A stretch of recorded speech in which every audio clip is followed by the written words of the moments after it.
Welcome to the Ingress Insights podcast, hosted by PkmnTrainerJ. Ingress Insights is a podcast about the Niantic game Ingress. Listen each week for the latest news, updates and rumours. Let us know your thoughts by leaving a voice message or emailing us at the links in the show notes.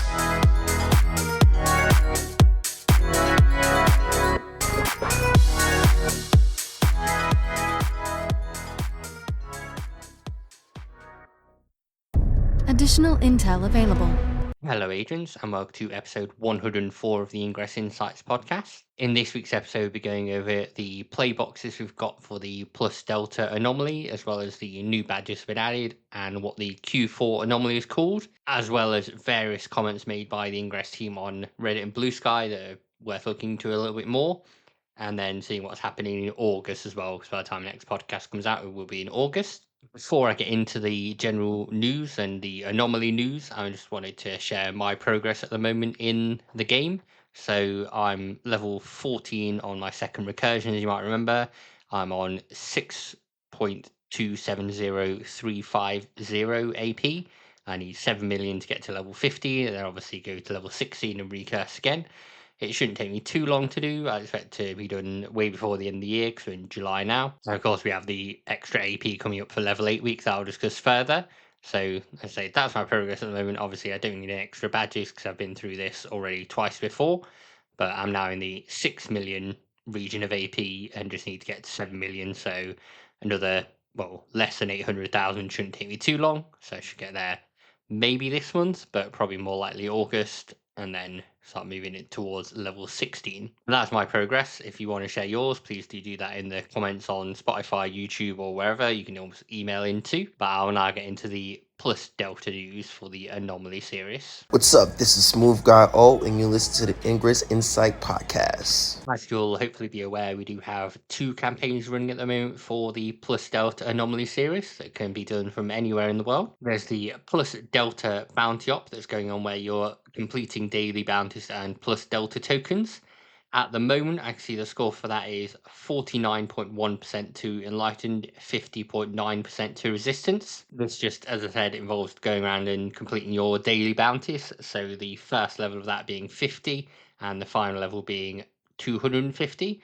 So as long as you make sure you're clearing your daily bounties every day, you should have no problem getting the plus Delta tokens and then work towards the badge, as well as work towards season points for your faction. The other one going on is the plus Delta campaign Rezo, and that's got another 7 days left due to listening to this episode.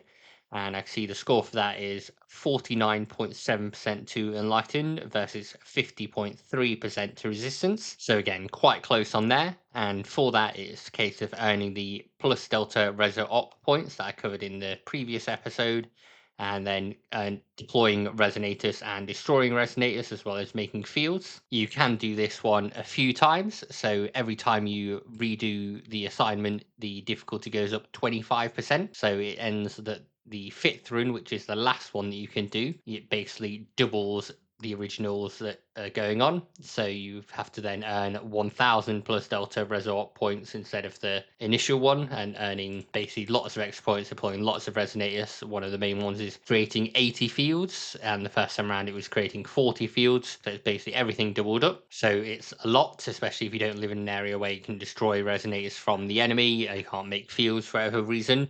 However, you can just complete 5 of the bounties and then skip to the next one and redo it. Alongside this campaign, there are the 2 premium campaigns that I highlighted previously. Those are still running for another 7 days. The Rezo Attacker one, where you can get over 350 XM weapons, and the Rezo Builder one, where you can get over 600 Resonators. Again, those are 30,800 CMU each, and discussed it's probably not worth doing and getting those, but they're still there as a thing, and we'll see if anyone did buy them. I've not seen any screenshots of people buying them yet. Maybe they did and just haven't said, but as I said, those are the 2 campaigns running at the moment for plus Delta, so make sure you're doing all your stuff you can on there and participating, helping out your faction. There was an issue where some agents were reporting if they lived in an anomaly zone, such as Cambridge, then their campaigns had vanished and they couldn't do anything, they couldn't progress. That's now been fixed by the team, but agents have also reported that their progress is reset. So if you were on like the third iteration of it, maybe it's reset to the first one. I don't know fully when people say it's reset, whether it's reset all the way back or whether it's just reset to the start of the third one if you're doing that. If you are having issues though, do raise it in the Ingress app and the support team can look into it and hopefully help you out and get that resolved. What I want to move into next is the play box that have been revealed now for some of the plus Delta anomalies. Last week we got the play boxes revealed for Melika and Portland. The anomalies happening on the 16th of August 2025. And this week we've now got the anomaly play boxes for Gothenburg and Quebec City. Those are happening the following week on the 23rd of August 2025. The final anomalies for plus Delta don't happen until 20th September, which are in Denpasar, Bali, and Cambridge in the UK. So I wouldn't expect those anytime soon. They'll probably be revealed a little while early into September, and we can get details for what's happening there. But if you do want to have a look on the Intel map or you live in those areas, you'll be able to see the areas now ornamented where you're playing the anomaly, and you can start to plan things out. Hopefully you've already started to plan things out with your team and coordinate and plan what's happening where, who's meeting where, things like that. But if not, you can look at the map now and at least see that. Then our final bit of plus Delta news on this episode, we've now got all the badges revealed for the rest of the season. So currently in the store there's the Hank Johnson 2025 Medal Series, as well as the Archive Hank Johnson 2017 badge.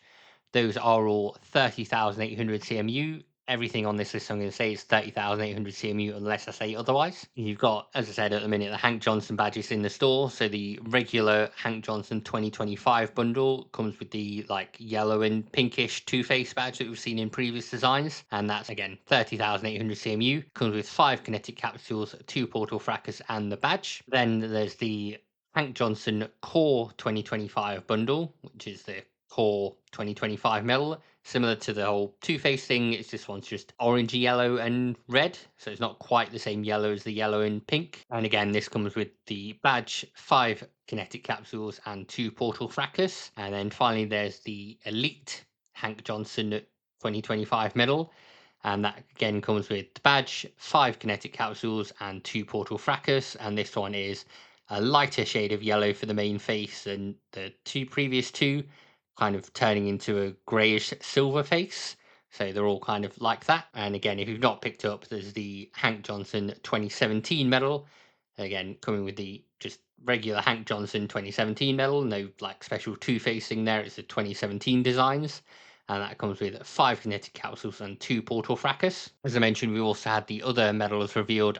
I'd assume these will follow a similar pattern, that we've got the 2025, the Core 2025, and the Elite 2025 badges, because we've got 3 badges for each of them there. So you've got the Asmarty 2025 Mela Series ones, again, same face colours, the yellow to pink, orangey red to red, and light yellow to grey/silver. Those come into the store on the 15th of August, 12 a.m. UTC, and they're around till the end of the season, 29th September, 11:59 p.m. UTC. Then the final set of badges come on the 5th of September, 12 a.m. UTC to the 29th September, 11:59 p.m. UTC. And those are the Carrie Campbell Medal Series, and Carrie also gets a 2018 badge added to the store. Again, similar designs. I know for one of them, I think the last one being the Elite 2025 medal, people have commented it looks a bit like she's turning into Donald Trump in the greyish silver face. So it's a bit of a questionable design choice on there. I don't know how the actress would feel about that happening.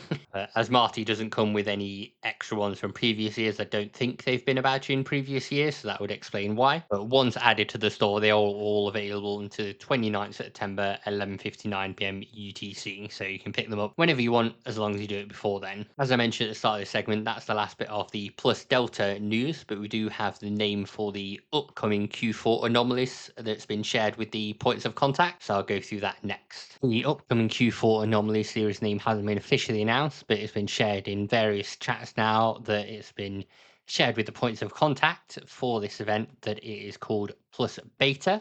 So then that means we've had the Plus Alpha, Plus Theta, Plus Delta, and now ending with Plus Beta for 2025. As a reminder, those anomalies are happening on the 18th of October in Valencia, Spain, and Sao Paulo, Brazil, the 25th of October in Wellington, New Zealand, Houston, Texas, USA, and then finally the 15th of November in Taoyuan, Taiwan, and The Hague in the Netherlands. I've seen some of the channels on Telegram and stuff share thoughts about it being brainwave types because it doesn't follow the Greek alphabet. So alpha waves are a calm, relaxed state. Theta waves are a state of light sleep and processing. Delta waves are a state of deep, restoring sleep. And then beta waves are an alert and focused state. So started 2025 being calm, relaxed, had a bit of a light kit, then had a deeper sleep, and now we're awake and ready for the 2026 Anomaly series. I guess that's how that's going. Very interesting to see what lore we get, what happens with it, and also what the badge looks like as well for plus beta, but we'll find out close to the time. I think that's about it for Anomaly series news, so I'll now move into general Ingress news. Hey, this is Sim, Global Product Marketing Lead for Peridot, and you're listening to Ingress Insights.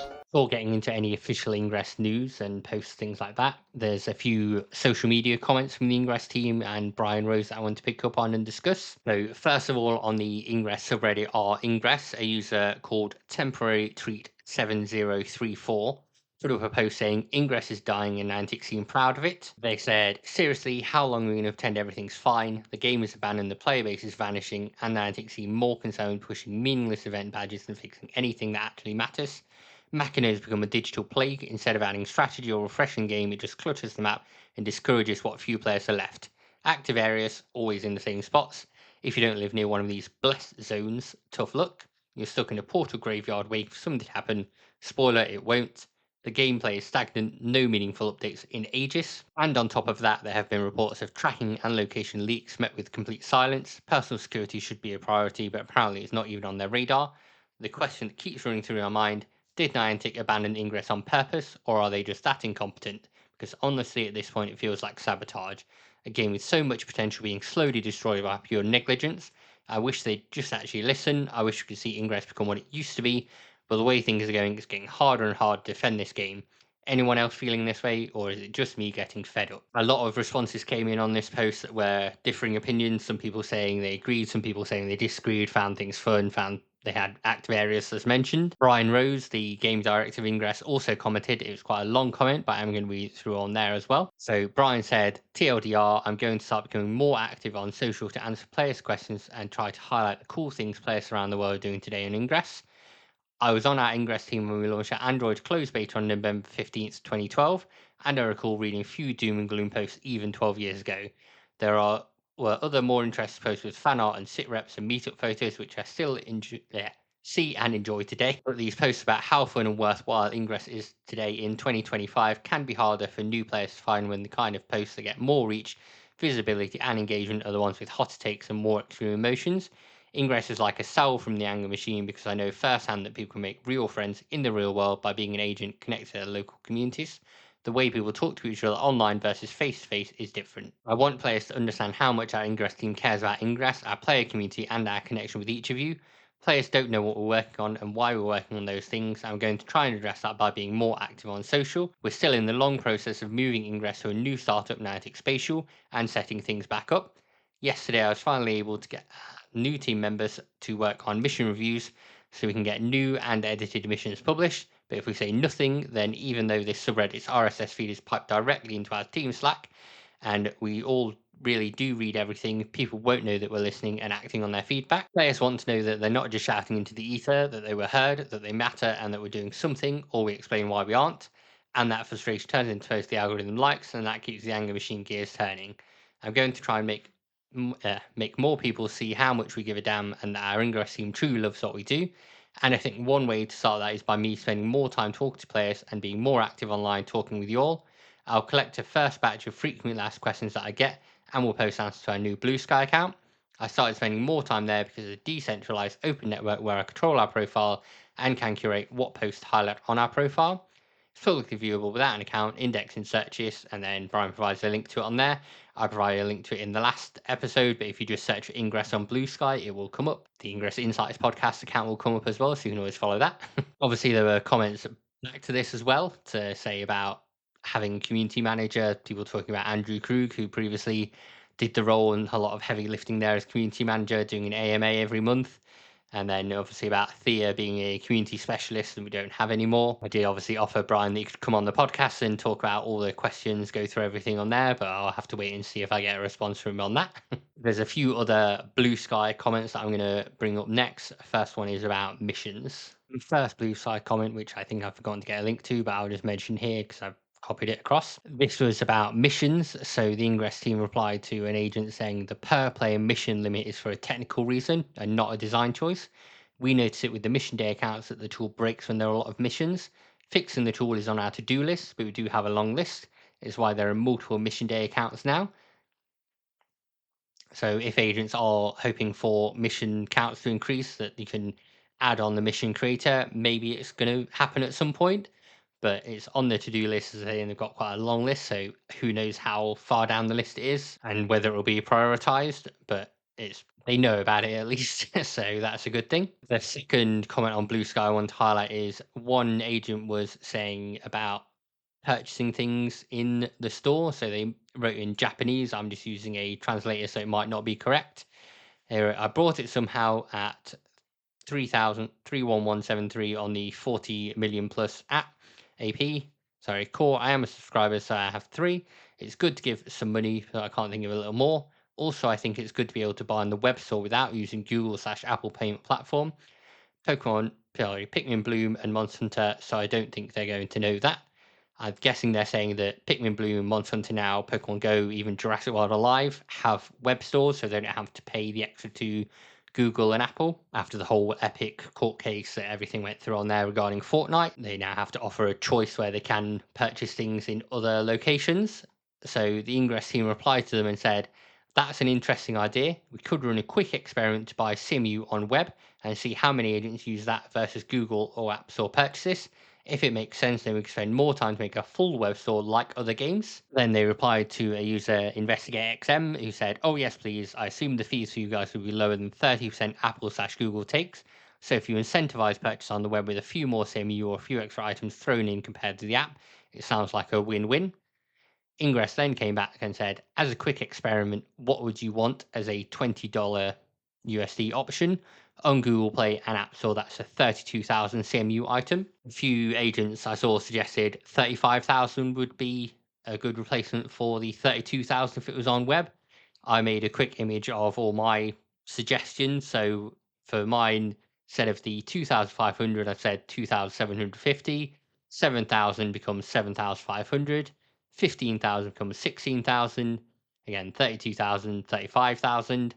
90,000 becomes 100,000, and I think the highest one, 99.99, 200,000 CMU becomes 250,000 because it's the top one. I'd love to know what you think, whether you want a web store, what you think it should offer. Should it offer exclusive items? For example, I know the Jurassic World Alive one, you can purchase trying to think of it in Ingress terms, but I can't really, basically a scent that brings dinosaurs to you in Jurassic World Alive.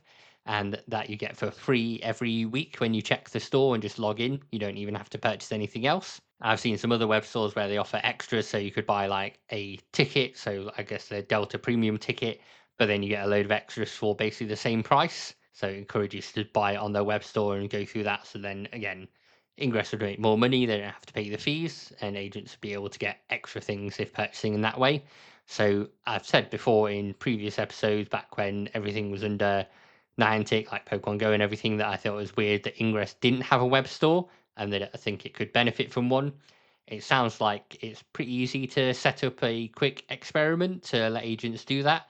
So I'm hoping we see it maybe later this month, maybe next month, and then see what they plan to do with it from there. So yes, looking forward to that. But that's all the kind of social media posts. I'll go through some proper official posts now that we've had about app updates and looking ahead at August and Level 8 week.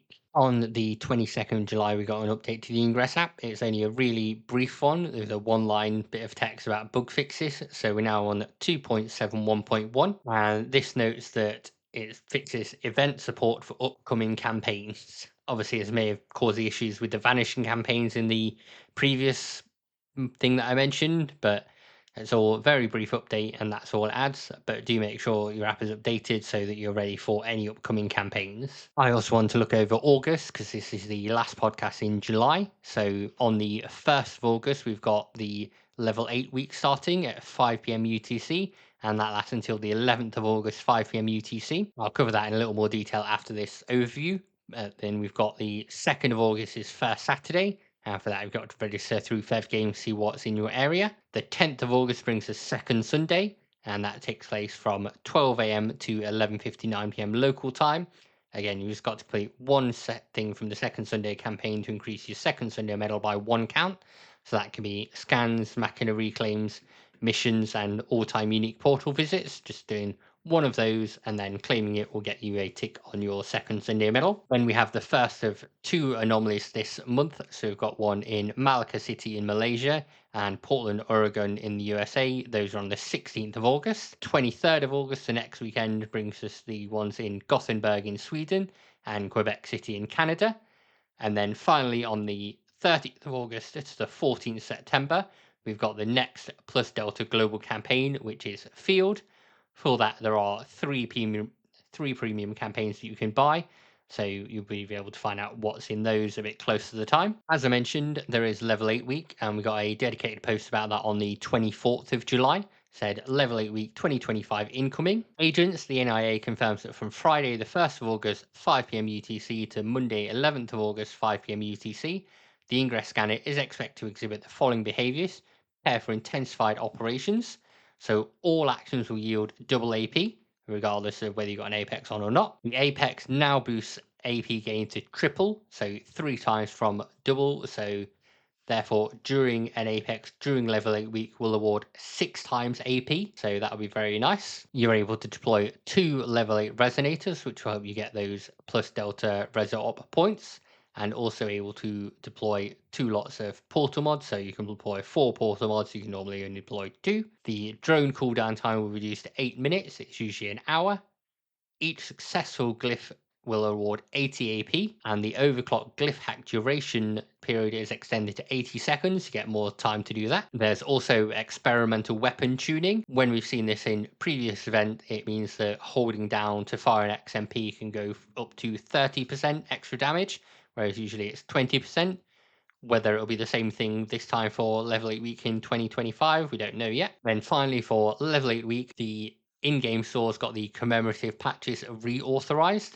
So during the level 8 week, the NI has authorized the re-release of highly sought after commemorative patches to the in-game store. These are exclusive to core subscribers.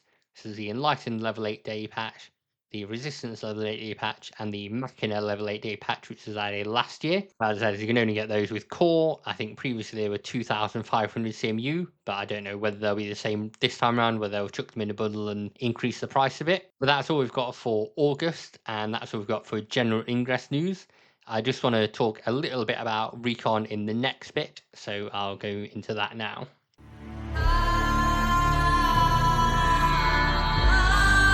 This is Shimon, former community manager for The Witcher Monster Slayer, and you're listening to Ingress Insights. Hey agents, I just want to talk about Recon and Wayfarer and some confusion that there might have been for a little while, so just do bear with me whilst I go through that. Apologies, I might swear on this bit, but I'll mark it if I do so. So a few months back it was announced that Scopely were purchasing some of Niantic's games. They did not purchase Ingress or Peridot. However, the purchase did also include a Niantic Campfire and Niantic Wayfarer. Previously, Ingress agents and Pokemon Go trainers nominated from their games, and these got reviewed in Wayfarer and then went live on the Ingress and Pokemon Go maps and other Niantic game maps if they met the inclusion criteria for the game. So they wouldn't necessarily show up in every game. They'd have to meet the inclusion criteria, which for Ingress is being 20 meters away from an existing portal. Scopely closed the deal in May 29th, 2025. So that meant that following that date, things didn't sync to the Ingress map that were accepted in Wayfarer. So even if you nominated them before that date and before the final sync happened, they just didn't get added to the map. They were only added to Pokemon Go and the other now Scopely owned game maps. So as an Ingress agent, should you give a shit about Wayfarer, basically, is what I'm trying to get at. If you play the other games, such as Pokemon Go, Monster Hunter Now, Pikmin Bloom, then yes, because you'll have to nominate at the moment from Pokemon Go. That's the only game with Wayfarer nomination capabilities. And once nominated there, if accepted, it again will go onto the map if it meets game inclusion rules. But even if you nominate it in Pokemon Go and it gets accepted, it will not sync to the Ingress map. Those are now separate maps with separate databases. For Ingress, we have Niantic Spatial Recon. That was announced in May as well. Present as of the 26th of July 2025. Ingress agents can nominate new portal nominations, make edits, photos, and location edits, anything like that. You'll receive an email once you've done that to confirm it's in the system. However, they aren't being reviewed at the moment. Agents can't access system review like they could in Wayfarer. We don't yet know when it's coming, whether it'll be Q3, Q4 next year. I think there needs to be some backlog built up so that agents can review without getting to the end.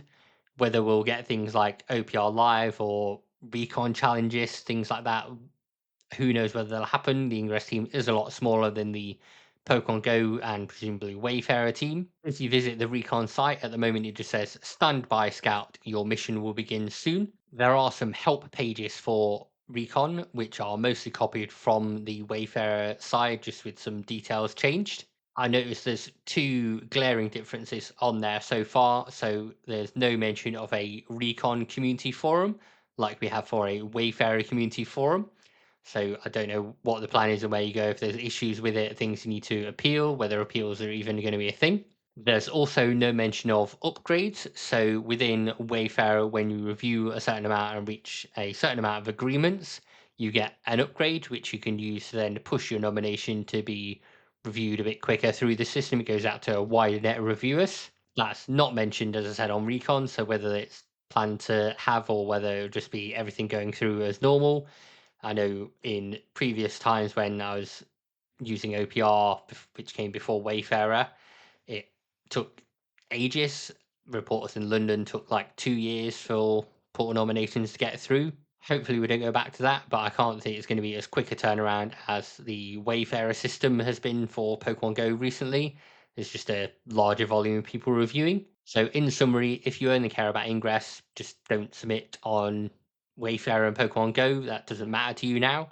It's just Recon that matters, and you can submit things on the system at the moment. They do need to be fully typed up and ready to go. You can't put things on hold. There's no system to log on to put them on hold at the moment.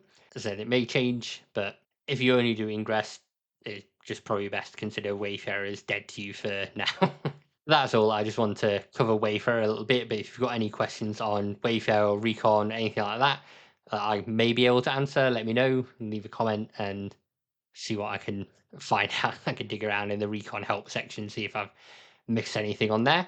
That's about all I've got for this week, agents. So we'll now get wrapped up. Thank you so much for listening, agents. Next time we should be in the middle of level 8 week and seeing what the double actions and double AP are doing on there, and whether I'm getting lots more points for deploying 2 level 8 resonators. We'll also be closer to the first anomaly of the season. That'll be happening on the 16th of August. And maybe we'll have the Ingress web store available. It's exciting to see that they're at least thinking about it and at least considering it. So we'll have to see where it goes from there. But as I say, that's all from me for this week. So have a great Sunday, agents, and happy hacking. Thank you, agents, for listening to the latest episode of the Ingress Insights podcast. If you'd like to help the podcast out, you can do that in a few ways. So first of all, rating the podcast on the podcast service you're listening to is always a great help, as well as leaving any comments on YouTube or Spotify if you're able to do that if you're listening on those channels. Ingress Insights also has a merch store over at tpublic.com/user/ingress-insights, where you can pick up badges and pins and t-shirts with the Ingress Insights logo on, and a few other little bits. There's also the Ko-fi store page, which has previous episodes of the podcast if you want to download those. They'll be out in batches over the next few months. You can also follow us on social media. So the main one we use is Instagram, which is under the name ingress.insights. And we also have a Blue Sky and a Threads, which you can find linked on the show notes to follow on there. If you have any feedback or episodes you'd like to see, or bonus episodes, things you want to cover, or you want to come on and chat about your experience playing Ingress, do let me know. You can contact us via email as well. And the email address is just ingressinsights@gmail.com. So you can send us anything there, voice messages, things you want me to discuss in future episodes, or anything you think I've missed and need to cover next time. Thank you again for listening, agents. Hope you have a great day and happy hacking. Intel package transferred.